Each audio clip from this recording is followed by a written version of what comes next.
At any point, pursuant to Committee Rule 4, the Chair may postpone further proceedings on approving any measure or matter or adopting an amendment. Without objection, all members may have 5 days to submit statements or extraneous materials on today's business. As members were notified yesterday, we intend to consider 11 bipartisan measures and a number of amendments en bloc. Pursuant to notice for purposes of markup, I now call up the en bloc package consisting of 11 measures, which are HRES 512, calling for the global repeal of blasphemy, heresy, and apostasy laws with 11 amendment in the nature of a substitute.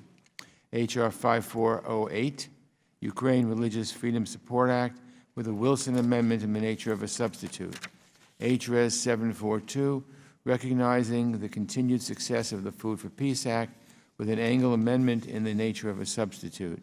HR 5664, LIFT Act, with a McCall Amendment. HRES 720, expressing the sense of the House of Representatives that the International Olympic Committee should correct Jim Thorpe's Olympic records for his unprecedented accomplishments during the 1912 Olympic Games. HR 2166, Global Health Security Act, with a Connolly Amendment in the nature of a substitute and a Houlihan Amendment to the amendment in the nature of a substitute. HR 2847, No Passport Fees for Heroes, Families Act, with a Wilson Amendment in the nature of a substitute. HRS 723, encouraging all nations to end sexual violence against girls through in-country data-driven reforms as demonstrated by multiple African nations, with a Wild Amendment in the nature of a substitute and a Houlihan Amendment to the amendment in the nature of a substitute. HRES 809, expressing the importance of the United States alliance with the Republic of Korea and the contributions of Korean Americans in the United States, with an Engel Amendment in the nature of a substitute. HRES 458, reaffirming the strong partnership between Tunisia and the United States and supporting the people of Tunisia in their continued pursuit of democratic reforms, with a Deutsch Amendment in the nature of a substitute. HR 1611, Robert Levinson Hostage Recovery and Hostage Taking Accountability Act, with a Deutsch Amendment in the nature of a substitute. At this time, I recognize myself to speak on today's business. I'm pleased to support all of the bipartisan measures before us today, and I thank our members for their hard work. I'll keep my remarks brief and highlight just a few of the 11 bills and resolutions. First, I'll start with Mr. Connolly's Global Health Security Act. We can see clearly right now just how important it is to invest in smart, effective global health policy. Pandemics like coronavirus don't stop at borders, so it's critical that our government effectively coordinates the response to outbreaks here and abroad. We used to have a key coordinating body in the White House charged with that task. Under the Obama administration, these experts directed our responses to the Ebola and Zika outbreaks. Their work showed just how important it is to invest in preparedness to build up our capacity to respond quickly so we can prevent an outbreak from snowballing into a bigger crisis. Unfortunately, this administration dismantled that coordinating group, so I'm pleased that Mr. Connolly's measure will get those best practices back up and running, requiring a global health security coordinator to manage our response in emergencies like this and help us prepare rather than just react. It's a good bill I strongly support.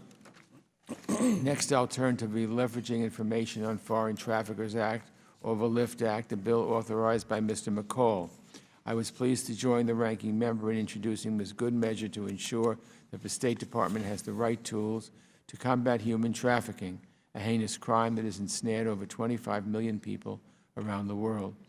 I'm also proud of the work that this committee has done on this matter, and I especially want to thank Mr. Smith for his leadership on this issue for over 2 decades. Today's measure continues that legacy for our committee. The LIFT Act enhances the State Department's ability to gather information on this horrendous practice and engages survivors in our policymaking process. We must continue to fight modern-day slavery and work to enact legislation that brings us to a brighter future, free of this horrific injustice. Today's measure is a step in that direction, and I hope all of my colleagues will join me in supporting it. Next, I'll turn to Mr. Deutsch's Robert Levinson Hostage Recovery Act, named for one of the many Americans being unjustly held captive abroad. It's critical that our government take every step possible to get our citizens home safely. President Obama made important policy changes on this matter, creating a special envoy position to be the point person on these efforts and providing transparent, open lines of communication with the family members of these American hostages. The Robert Levinson Hostage Recovery Act puts those initiatives into law, building toward a more thorough and effective approach to helping these people and their families. It's a good bill I'm pleased to support. I also want to recognize two family members of Americans being held in Iran here with us today, Sarah Moriarty and Babak Namazi. Thank you for your dedication and strength. Next, I want to address House Resolution 809 from Mr. Swazi, reaffirming the United States' commitment to our alliance with the Republic of Korea. At a time when we face an increasingly aggressive China, a dangerously unhinged North Korea, and a host of other challenges, including the coronavirus outbreak, it is imperative that we stay in lockstep with our partners in the region. Right now, the Trump administration is working on finalizing a cost-sharing agreement with South Korea regarding our forces on the Korean Peninsula. The Trump administration started out by asking our allies to pay 400% more than they did before. While it is important for our partners to shoulder more of the burden over time, it is important that the final agreement reflects our close partnership with the Republic of Korea and advances our shared goal of preserving security and prosperity in the Asia-Pacific. I support this measure and urge all of our members to do the same.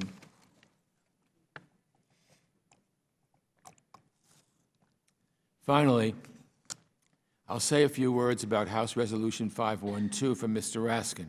Freedom of religion is a fundamental human right.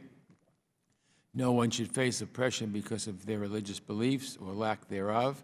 It's hard to stomach that today in 2020 there are still more than 70 countries with criminal blasphemy laws on the books that target people for their faith.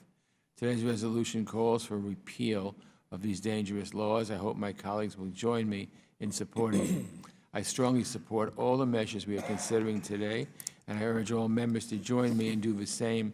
And I'll now recognize our ranking member, Mr. McCall of Texas, for his remarks.